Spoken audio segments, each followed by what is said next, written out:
Right now, we're going to welcome our Detroit Bureau Chief, Alan Adler. It is Friday, which means it's time to dig into this week's edition of Truck Tech. Alan, thank you for joining us this morning.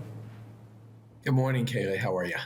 Doing good. Bright and early. You're up in Scottsdale today, but not for work, just for a little bit of vacation. It's supposed to be, but, we have news breaking out all over. But, before we get to Truck Talk, because this is something that happened yesterday, quite honestly, when I was coming across the country. But I did get into it last night. We'll write a little analysis today. But Too Simple, which is really known for its transparency in the autonomous trucking space, decided to just go ahead and make a CEO change. This is usually a very big deal in a company. And they did that yesterday. They sort of brought back the founder, that is Xiao Hao, who started the company in 2015. He will now be CEO and chairman. His co-founder, a guy named Mo Chen, is stepping down as chairman, and so sort of consolidating at the top.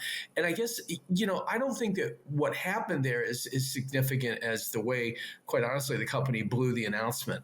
Nobody knew it was coming. This is something that, it's known in the C-suite for a while. That, insiders maybe knew what was going on, maybe didn't. I'm told they did. But basically, this is something that, nobody likes surprises, especially Wall Street. So Too Simple took a 22% hit in its stock price yesterday.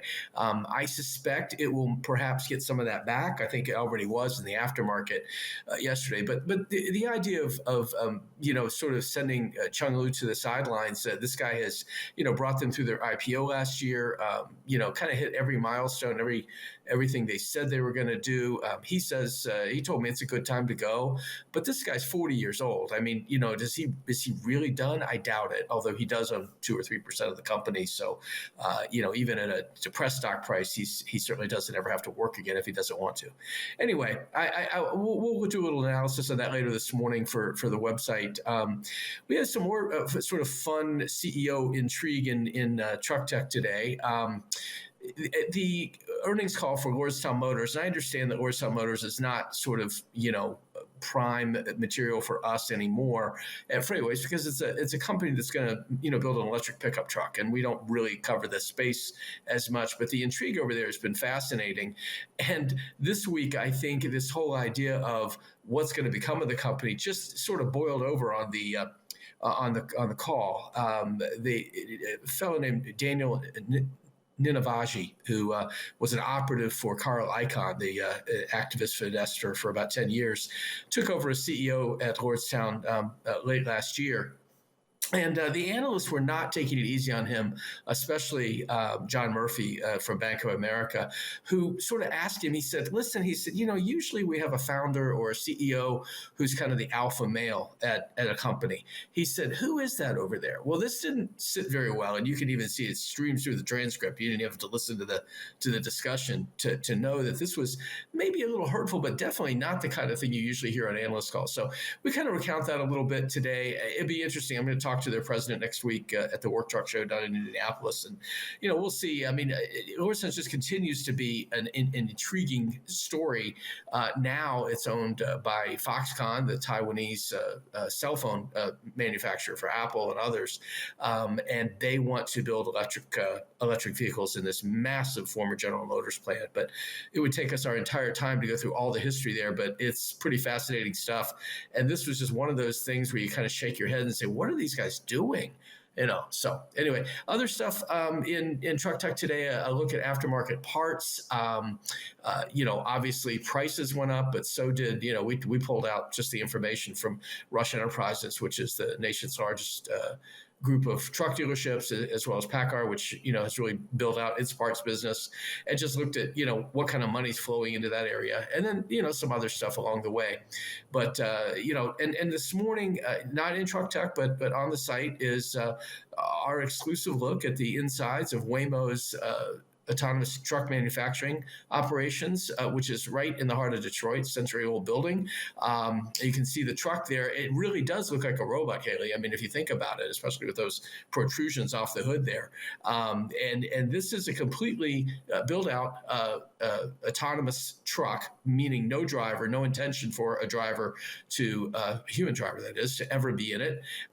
These are being shipped now in ones and twos. It's a slow process, about 4 trucks at a time. At least when I was in on Tuesday, we got to see these trucks in sort of various stages of integration, because you start out with a standard Cascadia sleeper cab, and then basically all of the insides kind of get a remake. You're going to put the so-called compute system in there, which is the brains of the truck, and then lidars, radars, sensors, cameras, all of that, as well as redundancy. And that's really the big key here, is because when you're not going to have a human driver who can take over the operation of the truck, you better have a backup system for brakes, for steering, for battery power, all those things, so the truck can be safely guided to the side of the road if there's a problem.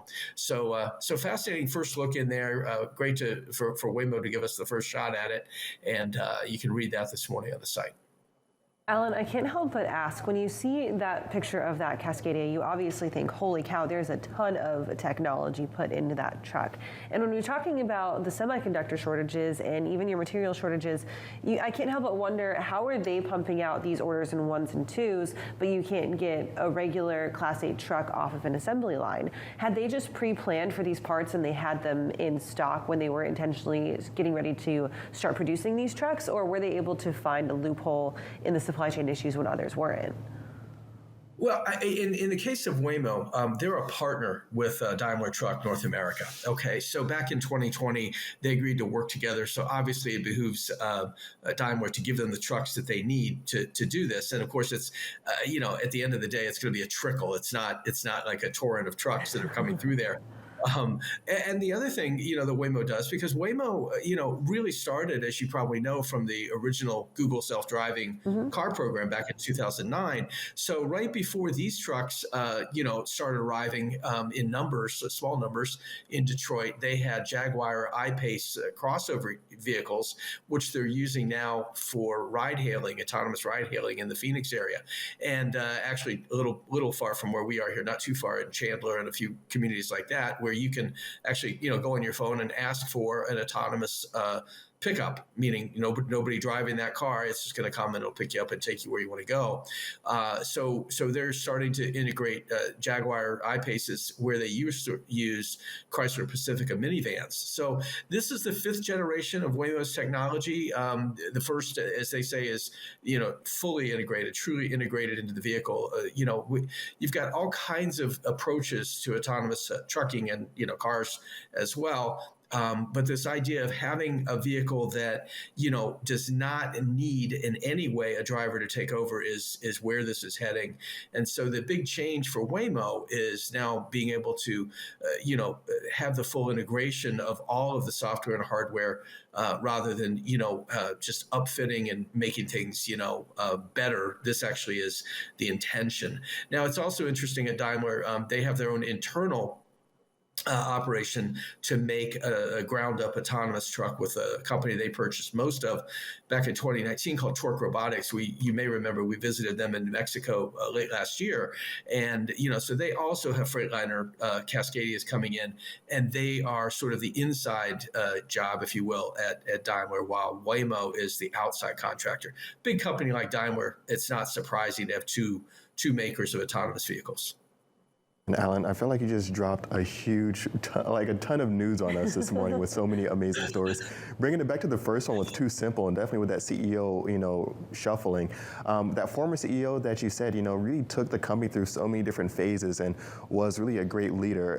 With him phasing out, are there any stories or anything right now about him still being involved in the company at all, or any capacity, or is he just going to potentially just, have his shares and just maybe move on to something else? Well, a little of both, Anthony. I talked to Chung last evening, and he told me, he said, he'll be around in an advisory capacity for about a year. But what he was saying, and this is sort of the line I think the company really wants you to take away, is that, they've hit their milestones. They've done what they needed to do. They raised a lot of money. They still have a good bit of money, and they're, beginning, because they're hauling freight and have been with like UPS and others, they're putting money in the bank. They're not just living off what they made through their IPO.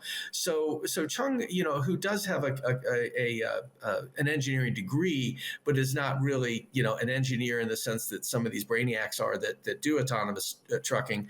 he said, look, he said, it's a good time. He said that this probably wasn't, the best way to do it, because they've done such a good job over the months of sort of telling their story in answering the questions and getting through the whole Committee on Foreign Investment issues and things like that, and they've just sort of ticked things off along the way. So if they had taken a little better PR approach maybe to this announcement, it probably wouldn't have had the reaction that it did. And again, I don't know if it's going to be a long-term thing or not.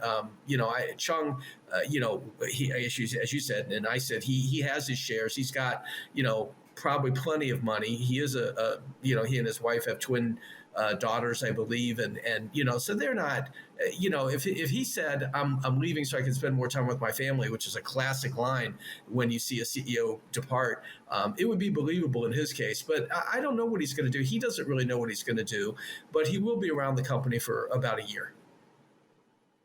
All right, Alan, thank you for that slew of news this morning. You'll be watching for your updates on that Too Simple news on the website later today. If people want to get in touch with you and they want to follow you for your updates, where should they go to do that?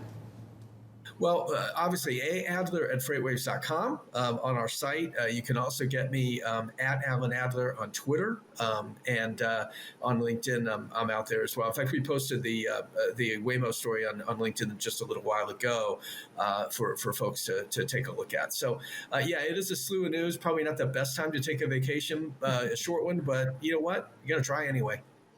All right, anyways. All right, Alan, thanks for that. Have a good vacation and a good weekend. Thank you. You too, guys.